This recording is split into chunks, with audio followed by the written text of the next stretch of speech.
Ние не можеме сами, ве молам, зграбчето го моментот. Ваква порака испрати данската министерка за европски прашања Мари Бјере од Скопје. Во пресрет на данското председавање со Европската унија од 1 јули, Бјере порача дека официјален Копенхаген ќе се заложи за проширувањето, дека со Албанија и Црнагора е постигнат напредок, а Македонија треба да го зграбчи моментот и да преземе чекори како неопходните измени за членство во ЕУ. The momentum is there. Please grasp the moment. But of course, we as incoming presidency and also during our presidency, we cannot push this alone.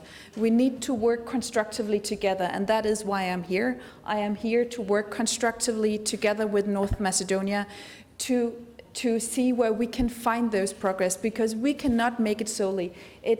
It demands and it requires that the progress is also being made on the North Macedonian side, that they are taking steps to making the necessary amendments in order to join the EU. Муртезани побара да не се билатерализира и контаминира процесот за Македонија.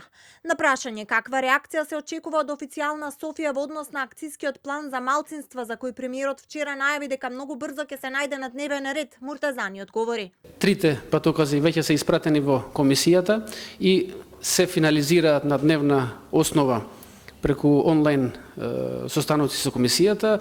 Се надевам дека скоро сите три патокази ќе бидат завршени, а со тоа технички Северна Македонија ќе биде спремна за отварање на кластерот Fundamentals. Што се однесува до акцискиот план, тоа што можам да споделам е дека испратен е во Советот на Европа, кој што треба да биде разгледан од страна на експерти. Покрај уставните измени според преговарачката рамка, членовите 34 и 35, Македонија мора да изготви патокази за владење на право, реформа на јавна администрација и функционирање на демократските институции, како и акциски план за малцинства. Истите треба да служат како почетни одредници во преговорите.